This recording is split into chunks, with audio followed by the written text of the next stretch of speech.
Welcome back. So we're going to be doing some work to the GEM stereo that was sent to me by a fellow YouTuber. This stereo, when I got it, it looked like it had two issues. One of them was a burned out lamp in the faceplate. One or two. And the second issue was related to a belt problem on the cassette deck. So we've ordered a new belt. It looked like the belt was actually stretched and worn out. So it was causing it to potentially slip, which was triggering it to reverse sides on the cassette early. That's at least one theory I have. And to test that theory, we need a new belt. So I've got that in that envelope over there. First thing I wanted to do, though, was get the soldering work out of the way, and we replaced every lamp in the faceplate. And the bulbs that I used are the 7219 incandescent lamps. They're actually physically smaller than the originals, but they produce enough light to give you an OEM-esque amount of brightness. It's really hard to find the exact bulbs that match the originals. That's one thing I'm having a hard time with right now. I tried my, I believe it was my 7152s, which are a larger, physically larger bulb, and they're about the same size as the originals. But they burn way too hot for this unit. They're supposed to be rated for about 8 volts, I think, 7 volts. This puts out 12, and they have just way too much wattage. I actually had one burn out within about 2 hours. I actually let it run for about 2 hours just to make sure that they weren't getting too hot. And I wasn't really happy with the results. They were very bright, blindingly bright, and the faceplate, the buttons were getting kind of toasty. So after one burned out, I took it back apart and I put in the 7219s. Let's take a look at what that's going to look like. So I'm actually done with the faceplate. It's already done. One thing I want to point out, though, is if you're doing one of these, keep in mind the entire board is coated with a conformal coat that makes it tricky to desolder. It is conformal coated over the entire board. It's kind of a rubbery material. I don't know what it is. I don't think it's parylene, which is a material that's used on industrial boards quite frequently. Before we put this on, I want to actually see this right here. I want to fix this for him. I want to make this look a little nicer. So we're going to bring this over to the buffing wheel, and we're going to go to town on this. Well, I guess that's marginally better. I just went over it with a buffing wheel, and it doesn't look any worse. All right, let's put her back together. So, yes, I haven't been really producing much video content as I've been just kind of doing some family stuff. I had to drive all the way to Tennessee, and hold on a second.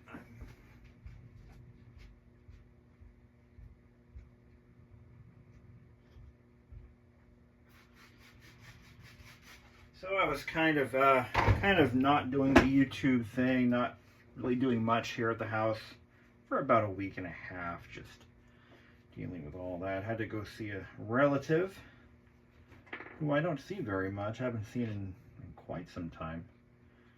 And he's not doing very well. It's my great uncle. Lives in Smyrna, Tennessee, which is where they build Nissans, and I thought that was interesting. I wanted to do a Nissan factory tour, just because, you know, I've owned at least 2 vehicles that were made in that factory, and I thought it'd be kind of fun. I used to have a love affair with Nissan, and, well, they kind of went their separate ways with me. I stopped buying them because they just stopped caring about quality, so you know, it's one of those deals, little lover's quarrel, if you will. But I don't think Nissan's going to get any better. And, anyway, so we drove all the way to Tennessee and got to see the land where Chevy is king. Yeah, what is it? Chevy runs deep out that way. Everybody drives a Chevy, which is weird because around here there's no loyalty to American cars, and for good reason. A lot of the people in my area were screwed by American cars, or American car manufacturers. You know, working on this radio, it just gets me thinking about where we've gone as a, you know, we were once a powerhouse in the U.S., and we were once a powerhouse in auto manufacturing, and we were good at it. You know, we built some pretty well-built vehicles, and you know, this radio it's clearly American designed. I mean, no question. This is an American design. This is not Japanese. This is not Asian. This isn't Chinese. It's not. You know, this is an American design, and it's built, I believe, in Mexico. And you can just tell the Americanness in this thing it's just so, just a feeling you get, the way things are fastened together, the way the connectors are used, where they're used, and the types of, like the conformal coating. You don't see that on Japanese car stereos, but you see it on an American stereo. Not that it really does anything. It actually kind of does. If a lot of condensation gets on this board, it will probably prevent a short. But you know, there's stuff you don't see on Chinese, Japanese. You know, you just don't see that. The way it's built it's just couldn't be more American. But you know, we used to build some pretty good stuff, and look at where we've come. You know, I have while I was on the trip, I visited my cousin who lives in Pennsylvania. He's my mom's cousin. Would make it my second cousin, I think. And he just bought himself a new Chevy, not a Silverado, one of those fully loaded Chevy pickups, and cost him like $70,000. And the guy's not rich, you know. He lives in a very modest home that, you know, he can afford, and you know, but he bought a Chevy pickup, $70,000 pickup truck. And I just got to thinking, like, wow. I mean, just wow. That's just nuts. I just, yeah, that's a little too much. You know, back in my day, a Chevy pickup truck was, you know, when I was growing up, I grew up in a trailer park, and I mentioned this in another part of this video, I think. And people bought Chevy trucks because they were cheap. They were affordable. That's what you could afford to buy. So that's what you bought. And that's all you could afford. You know, but now, oh boy, nowadays, that's not the case. Your typical Chevy truck that's your luxury vehicle. That's like, man, like how times have changed. And I say all this not to dump on American cars or GM. I mean, people buy what they like, and whether they can afford it or not, I guess. But to spend $70,000 on a Chevy truck, my God, that's just nuts. It is nuts. And the only reason they're selling them for $70,000 is people are paying it. As long as people are willing to pay it, well, that's the price.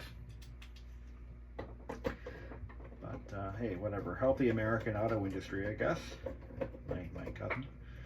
But anyway, so we rode in this $70,000 Chevy truck, and it didn't drive like a $70,000 vehicle for sure.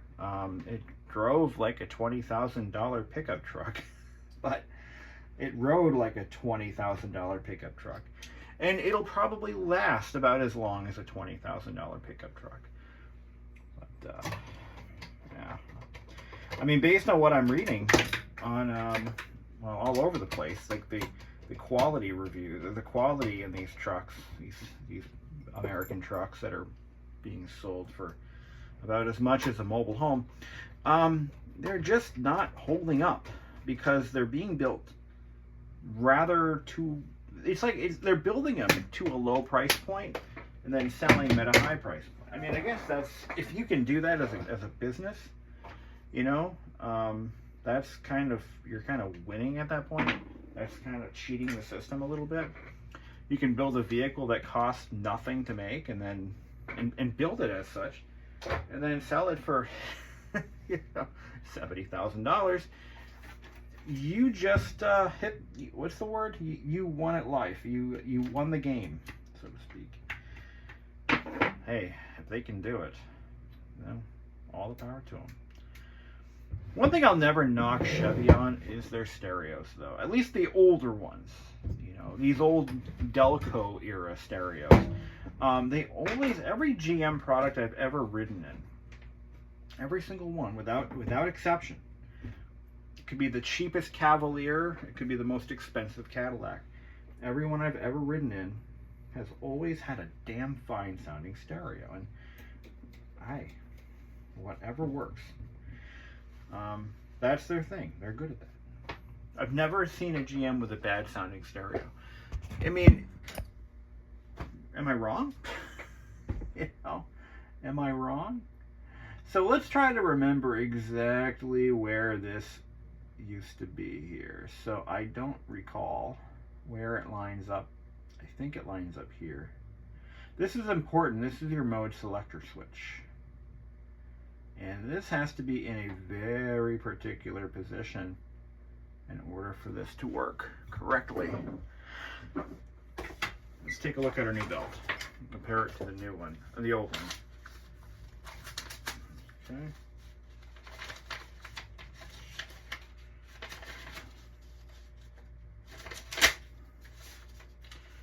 There we are. So I buy my belts from a company called Turntable Needles. They aren't paying me for any of their. I'm not getting in payment for this endorsement, but they have pretty good quality products. So let's take a look and compare the two. So a new belt here, old belt. That's not the belt for this. It's still over on my desk. Oh, there it is. So here's the old one. It's kind of sticky, kind of stretchy, but not bad. Here's a new one, a little tighter. Let's do a size comparison. They're about the same size. If anything, the new one is a little bit, wait, no, that's the old one.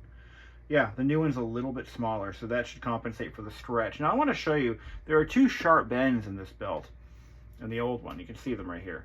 Now those indicate that this cassette deck had not been used for many years. Likely sat unused for 10 years or more. So not surprised it's having problems. Let's get some PAO grease. And we'll just dab a little bit. Wherever we see grease, that's where we're going to add some. We don't want to go crazy with it though.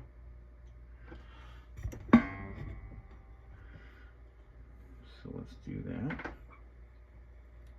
do exactly that. We don't want to get anything on this. That's a counter wheel. That is used to indicate tape position or transport movement. Whoops. We got to take these off. Make sure they're the same though. Yeah, they look to be the same. Okay, so these are our cap stands. We want to make sure that we don't do much with those. But, there's some kind of corrosion going on over here. I think I saw that on the top side. A little bit of corrosion right where I'm pointing. I am having some issues with the cassette deck in my Miata. I'm gonna mention that. Full disclosure. It works, but certain tapes it will not rewind. It will not rewind them. It just gets it starts to rewind and then it reverses direction. I don't know why. I don't know why. I'm trying to figure that out. So I'm finding that a lot of these old cassette decks, I mean, they could very well be worn out. There are just certain components that are worn, and like worn clutches. And a lot of that stuff is very tricky, if not impossible, to fix. But we're going to try to save it. Just dab a little bit of grease here and there. We don't want to go crazy with it, but we do want to lubricate as much as we can. I'll dab a little bit there. So far, the cassette decks that I've had the best luck with are those Panasonics from the Miata. They're just very well made. Quality decks. Better than the Pioneer that's in my Miata, for sure. Now, I don't know who supplies Delco with their cassette deck transport mechanisms. This is not made by Delco. There is no Delco factory or per se cranking these out. These are definitely from a third-party supplier, and I just don't know who. I know that Pioneer did provide or supply Delco at one point with mechanisms. This does not look like a Pioneer to me. At least it's nothing like the one in my Miata, which is about the same generation, maybe. All right, now I got to clean the heads and the pinch roller. I can't really get to the pinch roller. It's just a little glazed. It shouldn't be that bad though. I can't really get in there enough to clean it with this without doing extreme disassembly. Now let's just put these back on. Oh, let's go ahead and clean the cap stands with alcohol. And then what I'm going to do is I'm going to put it back in. I'm going to do a function test just to see where we're at. Put the new belt on. So if there's what I'm getting at with this is if there is any slippage of the belt, what it's going to do is as I understand it, when it senses lack of movement with this disc right here, this is think of it like a light disc. It's sensing light, dark, light, dark, light, dark through the reflective properties. If it senses no movement, what it's going to do is it's going to trigger the tape to reverse direction. And it sounds to me like that's what's really going on here. So you want to make sure that this is nice and polished up. That would be my fault. So let's just do this. So I touched it up with a bit of marker. And so wait a second. It goes. Oh yeah. There we go. So this goes around and around and around. Oh, we got some gel. We got some grease on that belt. Let's get that off. Turntable Needles includes a belt cleaning cloth that we can use. It's just an alcohol pad. And we're gonna just go ahead and kind of go over the whole thing. This gets any residue from manufacturing or anything that we accidentally, inadvertently add. We want to clean up any residue there, anything that might get on our belt or pulleys. I'm going to mop this up too. It's like sopping up gravy with a piece of bread. So, rookie mistake I just made there. That was stupid. So any fault in that system alone will cause it to trigger a direction reversal, or it will eject the tape if it doesn't respond in time. So if it reverses the tape and the tape is still stuck, it will trigger the tape to eject. That much I know. And any fault in that system will be bad. So let's roll this belt a few times. It's got a little twist to it. Let's try to take that out. Doesn't really matter that much, but But see, now we got no slippage in that belt. I'm going to once again run that clean.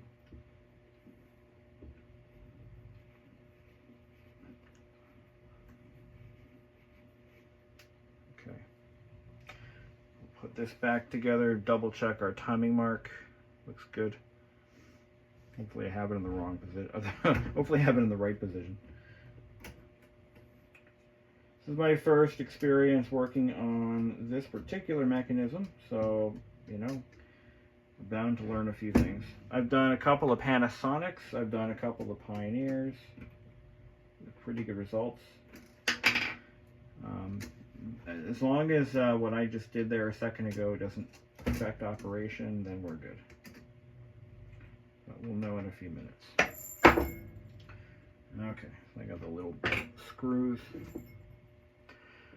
I've been very slow with responding to people. I have one gentleman from a woman from Canada wants to send me one, although I don't know whether she's still interested or not.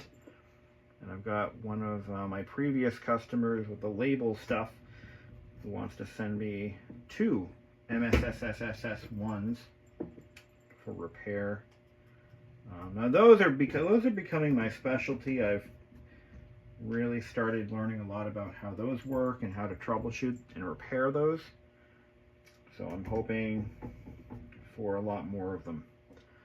They're a lot more fun to work on. Okay, now we're going to drop the cassette deck into the mechanism. And it drops in like this. You can plug in the wires later, but we'll just do it now. At least we can bench. See, what's nice about this Delco is you can bench test things a lot easier. It is easier to work on this deck, or this stereo. It's actually not bad at all, for the most part. Okay, so that slots in like that. Definitely want to put our screws back in for grounding purposes, at least 2. At least 2. So we'll do that. And hopefully we'll get somewhere with this. I think just one should be fine. Alright, so let's turn power on. Got lighting. Looks pretty good to me. That looks almost factory. Alright, now we've got a cassette. I've got a cassette that is not copyrighted. It was never publicly released, and that's what I'm going to use.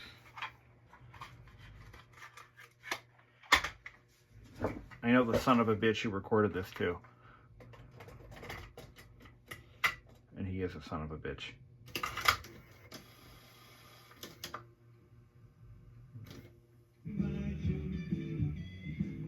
Okay.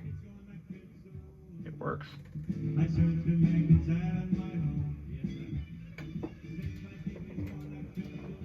All right. It's working. Let's reverse it.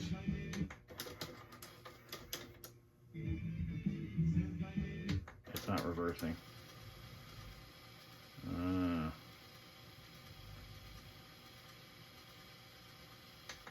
Oh, wait. I'm sorry. It is reversing.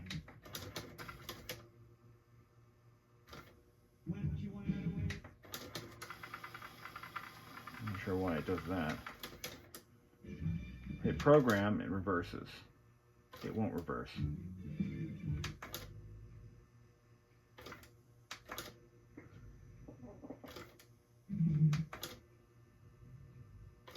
Huh.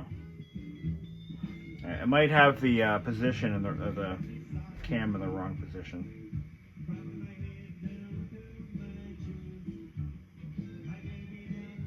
Okay.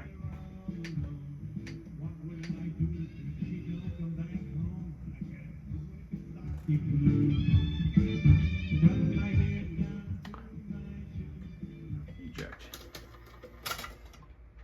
No, most of it works. Let's put it back in the other way. I got a little excess grease there. clean that up.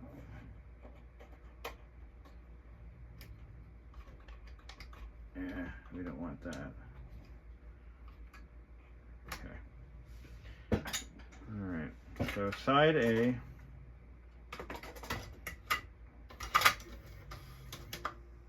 Tensions the tape.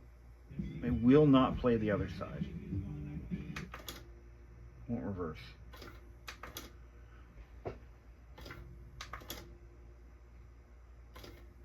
Okay.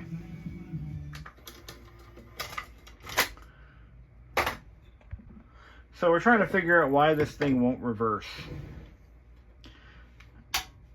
So what I want to do, I'm going to double check the position of the cam gear. I think I have it in the wrong position. So we're going to just go with that. And but it does inject, it ejects, it plays, but it won't go the other direction. So I don't suspect a problem with the tape speed sensor because it's working. If the tape speed sensor was not functioning, you would find that it would actually just quit. It would eject the tape because it does that to prevent tape consumption.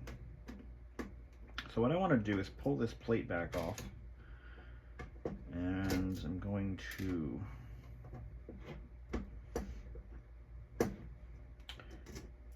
try lining it up with, I think I might have inadvertently nudged it. So we're going to line it up to here. Let's see what that does for us. Okay. But from what I can see, this is clearly a timing problem.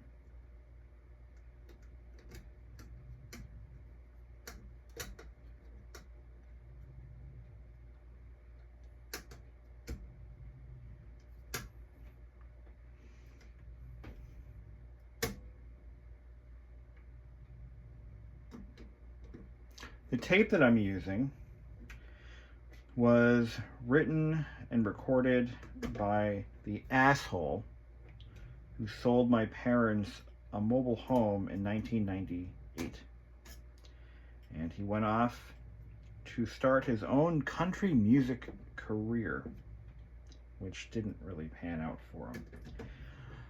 I don't usually wish ill will upon folks who are pursuing their own interests, but I remember what he did to my parents and how badly he ripped them off. So I don't mind using his music, which has no national release. No one, it's not going to be picked up by any copyrighted anything, so. And if it is, well, I guess I'll take it down. Anyway. He sold my parents a double-wide mobile home, which isn't bad. I mean, it was a nice home for us for about 4 years before they bought their second house or their third house. But they sold it, or he sold it to them. He was a dealer. He wasn't just some guy. He was a dealer, and he sold it to them with a washing machine and dryer that my parents never received. Anyway, story for another day. Let's go ahead and I'm gonna put this back in, and I'm not gonna show you the name. We're gonna just put the tape in and see what happens. Ooh. Okay, I guess that's the wrong position. All right. Maybe I had it right the first time.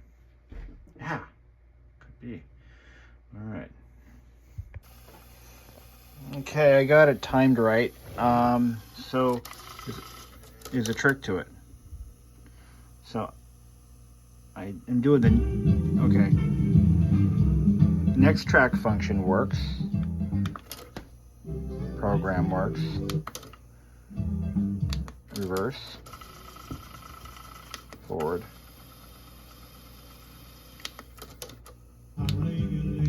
Turn Dolby off. Sounds like shit when you don't.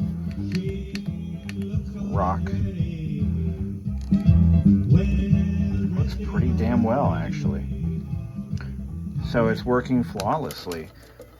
So I've got it timed. So there's a trick to it.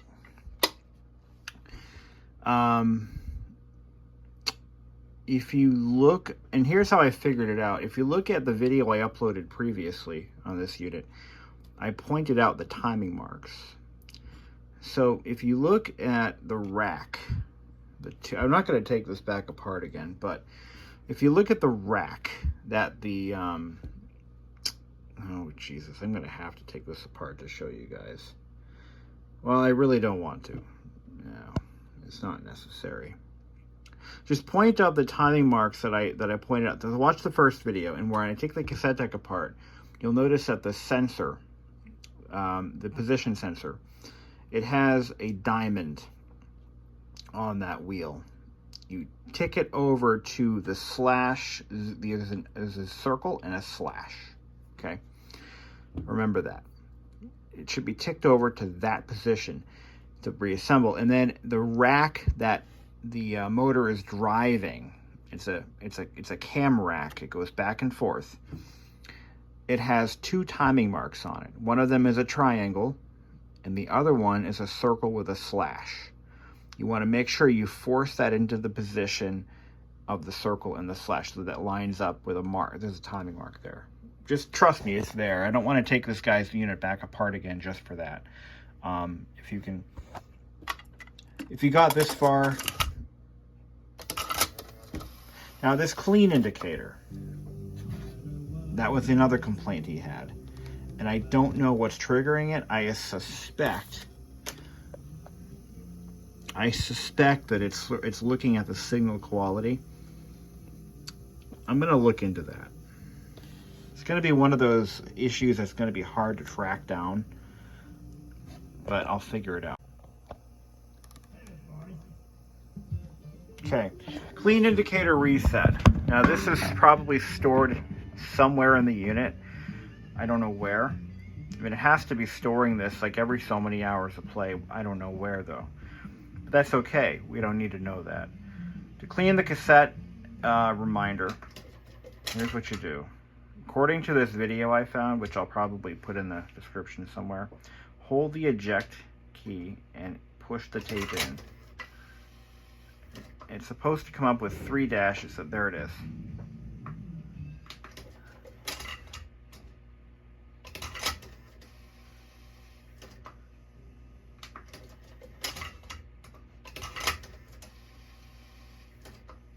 And look at that.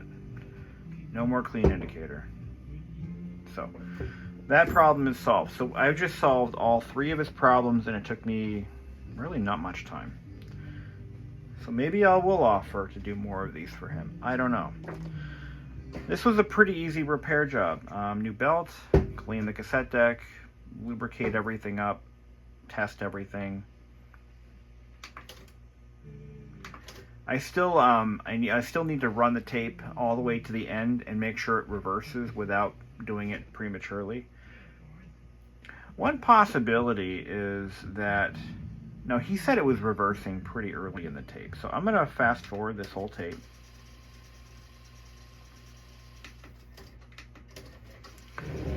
Alright, we're going to fast forward through this. And we're going to see if it reverses. Now, I was able to repair the tape speed sensor wheel, the slotted wheel. I used a paint pen, a black paint pen, and I replaced the ink that I washed away. Look at that. Now, if I reverse this tape,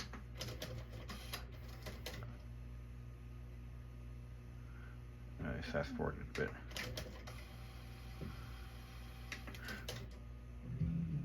In reverse.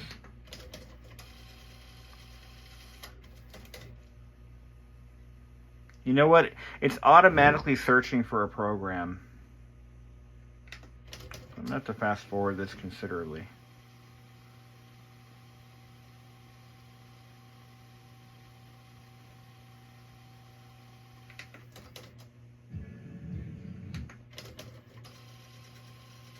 Oh, I'm pressing the wrong button. Here we go. So let's see if it reverses on its own. I think it's good. Now, working on radios like this makes me really yearn for the days of old, because this is a quality radio. Like, this thing is almost 30 years old, and it still works. I mean, it needed a little bit of repair, but it was nothing crazy. Just a belt, some lube, some lights, which looking pretty fine right now. Look at that. I love it. That's about how bright it should be. No brighter than that. But these radios were in cars that I grew up with, you know, in that era. I had friends who had GM products when I was, you know, in high school that had radios like this. Just a reminder of the past, you know, I guess. That's why I love doing this kind of work. Sometimes it's easy, sometimes it's hard. Sometimes it's rewarding, sometimes it's just a pain in the ass. But at the end of the day, we saved another radio from the landfill. And I thank you for watching. As for the other radio that he sent me, I've decided I'm not going to pursue it. I'm going to send it right back to him. I don't think it's worth my time. I mean, these radios are a dime a dozen. In junkyards, salvage yards, I'm sure they're easy to find at work. But anyway. But these right here, these cassette decks, got to keep them going. And let's see if it reverses. I know it will, but I gotta test it anyway. But yeah, my mom had a 1990 Oldsmobile 88 Royale sport package. And it had a radio similar to this one. And it sounded amazing. Just big, boomy sound. That was what GM radios were known for. That's just how they packaged their cars.